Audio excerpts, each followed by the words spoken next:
Clive, here we are in the build-up to the Championship playoff finals, first leg at Castle Park on a Wednesday evening.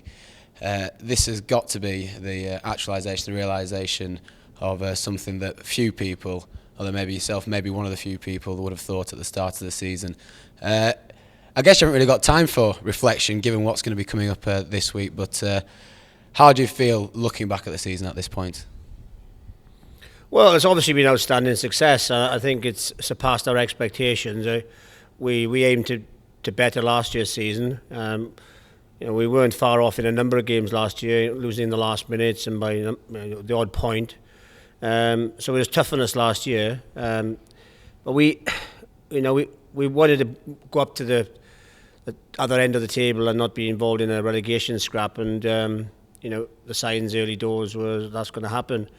For it to continue in that long winning streak was a great bonus to everybody and a great fillip to everybody concerned. We found ourselves in a position where we could reset our targets and have some realism about the place and go for it. So that's what we did, and it paid dividends for sure. You talk about resetting targets. Last Sunday, the target was very clear going into the Yorkshire Carnegie game. And I mean, whilst the final score might not have been what you're after at kickoff, it was certainly target achieved and the aggregate win of 10 points over 2 legs. Was that a case of a real job done performance? Oh, 100%. We went into the 2 games. We went aheadly saying it's going to be half time, whatever the outcome. We looked at it in terms of 4 quarters of 40 minutes, breaking everyone down into each minute and just focusing on the next minute. And that's all you can do in these situations. And it was over the 2 legs, so very conscious of that fact. We went 20 points up, into early on in the second half, and even then it wasn't job done because anything can happen in a game of rugby. Particularly with the conditions as they were, very, very demanding testing conditions for the players. But we came through, and some heroic defence towards the end. Not towards the end, just after we scored, because we seemed to be on the back foot from there. And the one time we got down in the 20-22, we got penalties at the scrum. Tough call. So it was backs to the wall stuff. Luckily, we had that buffer. We got the first score of the game, which extended to 16-0. So psychologically, we were always ahead of the race, but we still had to finish the job off. And yeah, we lost the game, and we don't like losing, particularly on our own patch. But as I've said many times, probably it's the first time ever in my whole career I was happy with a loss. And the prize for that loss, but that aggregate win, of course, is now a 2-legged final against Bristol, starting here this Wednesday and then heading over to Ashton Gate the Wednesday afterwards. The excitement off the field is huge. I mean, both legs are already close to a sellout. Is it for you now just a case of another 4 halves, or just another 2 games, and just trying to assess it as it comes? Absolutely, exactly the same as the semi-final. Bristol aren't top of the league by a fluke. They're by right. They have a terrific season again. They finished ahead of the race as they've done in the previous seasons, and now they find themselves in familiar territory. It's not unfamiliar territory to us because we've been in the BNI Cup final last year, and we've learned some lessons from that. We've got 2 hits at it, 2 shots at it, and we'll be the underdogs in everybody's eyes, apart from our own.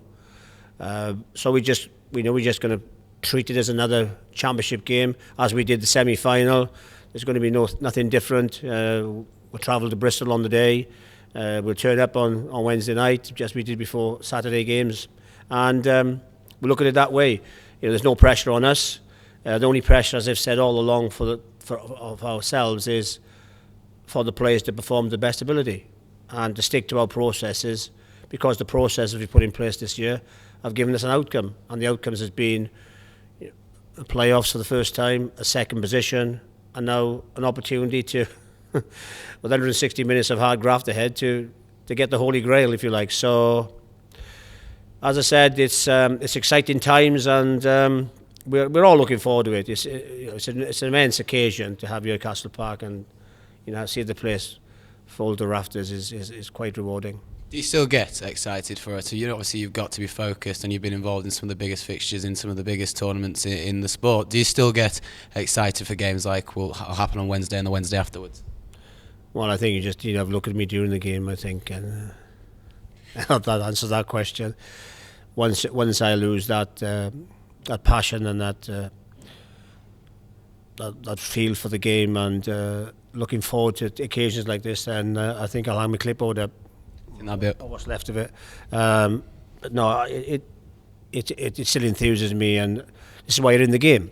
You try and do the best you can to get days like we had last Sunday here, record crowd, basking in the sunshine, and to get an outcome, to get another one, another set of programme notes, another big organisation at the club, and another big crowd coming in, and our supporters feeling proud to represent the club and things, and to be part of it. So I'm pleased for everybody, supporters, everybody alike, and who knows, with a bit of luck and a decision here and there, bounce of the ball, it might be another one of those finals for Bristol. Who knows?